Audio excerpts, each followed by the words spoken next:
אני אדבר איתכם על מחאת מיסים, כן? שמעתם היטב, מחאת מיסים. ואני אומר לצערי הרב כי נראה שהממשלה הזאת עומדת לחצות קווים אדומים, ושאנחנו עלולים להגיע לצערי למצב שנצטרך לשקול גם את האופציה הזאת. אבל בואו נתחיל מההתחלה. אז כפי שרונית הסבירה, בשבוע הקרוב בית המשפט העליון ישמע את העתירה בעניין ביטול עילת הסבירות. אז על מה מדובר? מדובר על חוק יסוד שבו הממשלה עשתה סיכול ממוקד ליכולת של בית המשפט העליון לבקר מהלכים שלטוניים אפילו כשהם בלתי סבירים בעליל. במילים אחרות, זה חוק יסוד שעוזר לממשלה הלאומנית והמשיחית הזאת להשתולל ללא רסן. ובשבוע הבא, בפעם הראשונה בהיסטוריה של מדינת ישראל, השבוע הבא, הכוונה השבוע הקרוב, בפעם הראשונה בהיסטוריה של מדינת ישראל, בג"ץ ישב בהרכב של 15 שופטות ושופטים כדי לשמוע את העתירה כנגד חוק היסוד הזה. ואנחנו שומעים את חברי הקואליציה מפמפמים לנו שלבג"ץ אין בכלל את הסמכות לדון בחוקיות של חוק היסוד, ובטח שלא לבטל אותו. טוב, זה רחובות פשוט שקר גס, כי כבר נפסק בעבר שיש סמכות כזאת.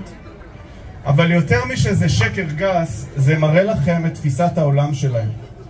הרי נניח למשל שהממשלה המופרעת הזאת, חלילה, תשלול זכות בחירה מערבים ותעשה זאת בחוק יסוד.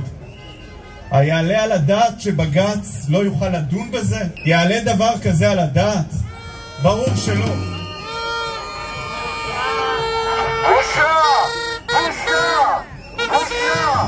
אז למה הם בכל זאת מפמפמים את השקר הזה שלא ניתן לבקר חוקי יסוד? כי הם רוצים כוח מוחלט. כי לא נוח להם שבדמוקרטיה לשלטון אין כוח מוחלט. הם לא רוצים דמוקרטיה.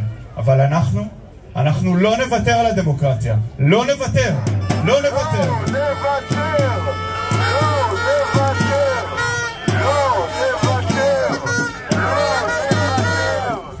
עכשיו, העובדה שמותר לבג"ץ לבטל את החוק לא אומרת בהכרח שבג"ץ יבטל את החוק. וכאן האמת היא שיש לבג"ץ דילמה.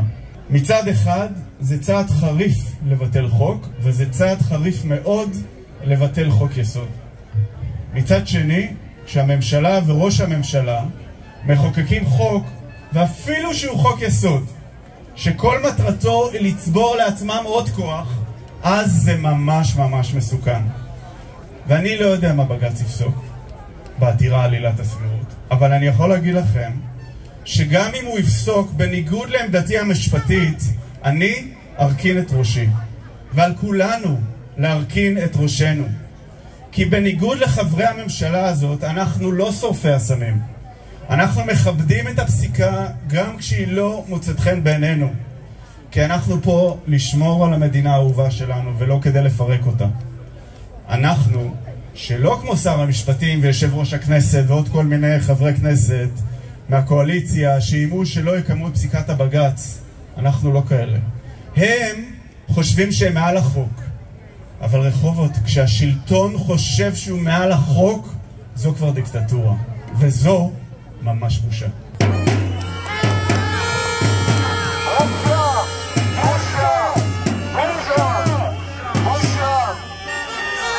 ואני שואל אתכם רחובות, מה נעשה אם חלילה הממשלה הזאת תממש את האיומים שלה ותסרב לקיים את פסיקת בג"ץ?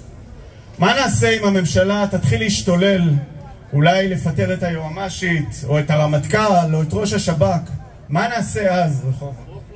ובמצב כזה של שלטון לא מרוסן, על כל אחד ואחת מאיתנו יהיה לקבל החלטה אישית אם להחריף עוד יותר את המאבק האזרחי. ואחת הדרכים להחריף את המאבק מבלי שיהיה אלים היא מחאת מיסים חוקית. כן, יש דבר כזה. בקרוב תושק יוזמה כזו, מיד אחרי ראש השנה, שתציג בפני כל אחד ואחד מאיתנו, מעסיקים, עובדים, עצמאים, כולם, אפשרות להשתתף במאבק על הדמוקרטיה בזירה חדשה ובצורה חוקית. היוזמה הזאת תאפשר לכולנו לומר בקול ברור לא נממן דיקטטורה.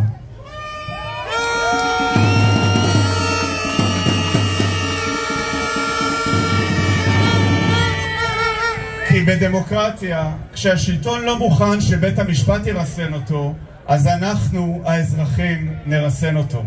שלטון לא מרוסן יראה לא רק הפגנות נגדו, ולא רק מילואימניקים שמפסיקים להתנדב בשבילו, אלא גם את כלל האזרחים לא מוכנים יותר לממן את ההשתוללות שלו. לא נממן! לא נממן!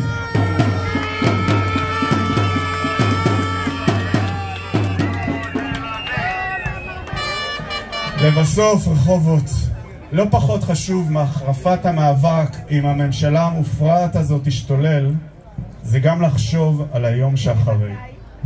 וביום שאחרי יש פה חצי עם שמחזיק בעמדות אחרות משלנו, שצריך יהיה לחיות איתו ביחד. ביום שאחרי יהיו פה יהודים וערבים, ימנים ושמאלנים, חילונים ודתיים, חרדים ולהט"בים, שצריכים לחיות ביחד, אם אפשר באחווה. ולכן על כל אחד ואחת מאיתנו מוטל גם לחפש יוזמות של הידברות עם הצד השני. אני ממליץ לחפש בגוגל את הרבעון הרביעי, אבל יש עוד. כי ביד אחת נילחם בפוליטיקאים הקיצוניים שחטפו את המדינה ומנסים להשתלט עלינו, ואם צריך נפסיק לממן את ההשתוללות שלהם, אבל את היד השנייה נושיט לשלום לאזרחים שבצד השני, רובם מתונים, רובם בצד השני אנשים כמונו שבסך הכל מחזיקים בדעות אחרות משלנו, ועם האנשים המתונים שבצד השני עלינו להידבר כדי למצוא דרכים לחיות יחד. עם האנשים המתונים שבצד השני עלינו לקבוע כללי משחק בהסכמה רחבה כדי להמשיך לבנות פה מדינה לתפארת.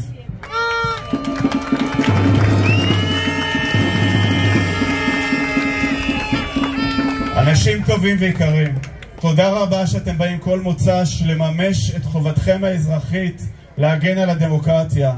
לא משנה מה בג"ץ יפסוק, המאבק על הדמוקרטיה לא יוכרע בבית המשפט, הוא יוכרע פה בזכותכם קהל יקר, תחי מדינת ישראל. תודה רבה.